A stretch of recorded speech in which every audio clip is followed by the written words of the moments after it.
Good morning, guys. Welcome once again to my channel. Please remember to like, subscribe, comment, and also share this video. So today I wanted to take you through my journey of buying my new car.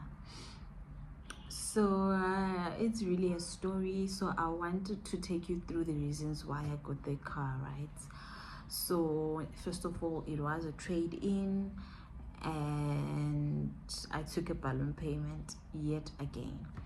So what influenced me to buy a new car was something that is really silly. I had been getting a call from the Suzuki concierge, I think, for about a year. Since the time my car was due for a trade-in, they were calling me, can you please come and do a trade-in? We'll give you a better offer and this and that.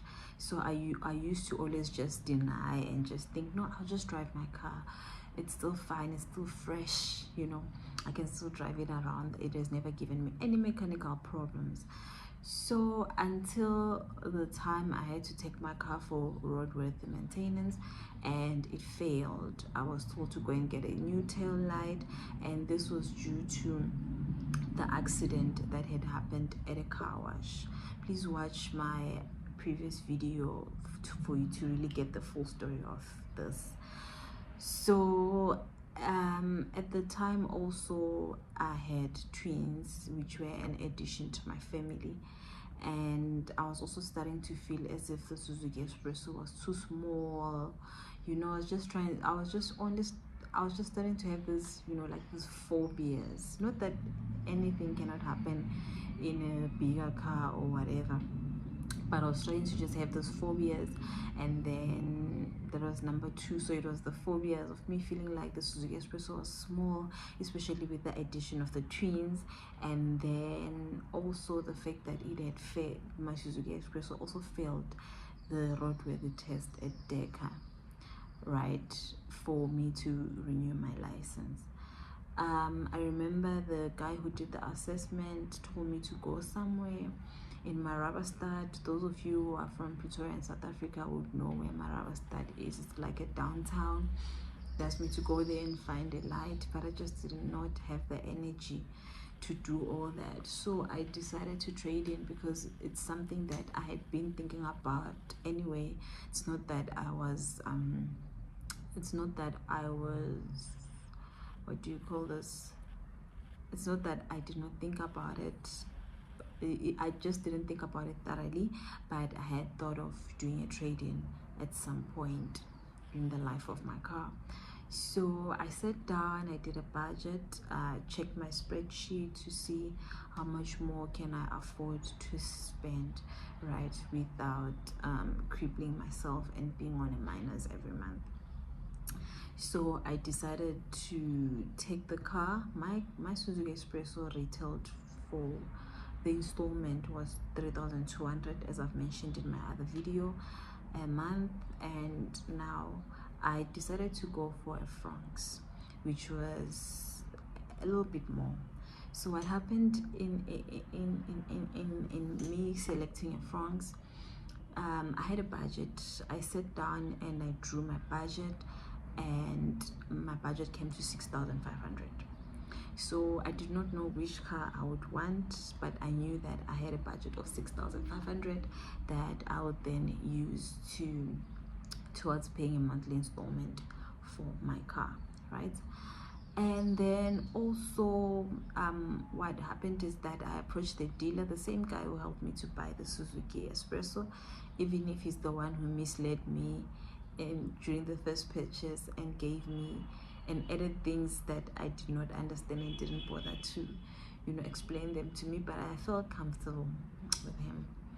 So I called him and I told him I want to do a trade-in and this is my budget. And he was like, no, for 6.5 you cannot get anything. The only thing that you can get for 6.5 is a Suzuki Baleno. I told him I do not want a Baleno. I had my eyes fixed on a Suzuki Fronx. I was like, it's either it's a Suzuki Fronx or I'm not trading in. I'd rather go and look for that money to fix the car so that it can pass the roadworthy test. And mind you, it was already late. The roadworthy, it was already late for license renewal. I was supposed to take my car for license renewal in June, and I didn't go until in April, and I didn't go until it was around after May. So it had passed the grace period that they give, which is 21 days. So he was like, no, you can only go for a Baleno, that's what you can afford. I told him I do not want a Baleno, I want a Fronx. I have my eyes fixed on a Fronx. This time around I know what I want, so I'm not going to settle for less. If I cannot afford the Fronx at the moment, I'd rather wait, pay off some of my debts, and then use that money to, you know, add on to the Fronx. And it was a battle between me and him, and then finally he called me, told me to come through so that we can do the paperwork. I went to do the paperwork with him, and there were 2 institutions which are qualified. ABSA declined my application. I don't know, ABSA. I remember even back in the day when I was a student, I tried to do something at ABSA. Was it a bank account or something? And it declined. Guys, those who use ABSA, can you please tell us what you have to do in order for you to be a client for ABSA? Because I've tried, even credit cards. I've tried to apply for credit card via ABSA, and ABSA is just like, no, we don't want you. So anyway, even this time around with the car, even though my credit card was okay, it didn't, what do you call it, it didn't mean a thing to ABSA. They still declined my application. So that was okay, but I got approval from the group that works with BB Hatfield. It's a new finance group. They gave me an offer, I think it was around 18%, and which drove my installment to 6,800. So he called me, it's like, I have an installment for 6,800.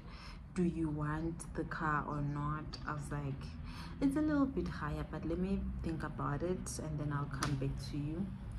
And then I prayed about it. One thing that I did was to pray. I presented my request to God. I told him, God, I want a Suzuki Fronx, but this is my installment. This is only how much I can afford, and can you please, you know, make a way for me?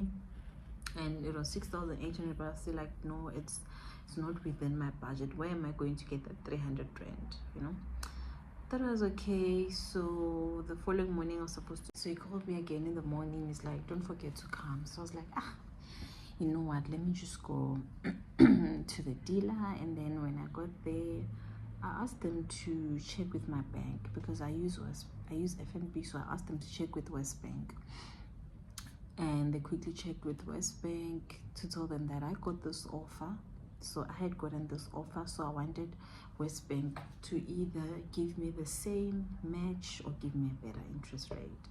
And West Bank came through for me. It gave me 11% on interest, and then this was exciting news, because then it drove my installment to 6,400, and this was including the tracker, the car tracker. So of course I took it, and I was very happy, and I signed for the car, and yeah, I took the car home. So I took the car home, even though I got the car because of the reasons that I gave, but I still got the car with the installment that I wanted. Yes, it does have a balloon payment. So the motivation for the balloon payment is that the first car had a balloon payment, and the second car now, it does have a balloon payment. And I guess with the balloon payment, you can take it, but for me, the motivation is that in the next 3 years again, I will trade in. But I guess if you have someone who has money, you want to buy a car cash, or you want to keep your car forever, then the balloon payment isn't the way to go. But for me, that is my motivation. Thank you so much for watching. Please do remember to like, comment, share, and subscribe, and I will see you on my next video. Bye.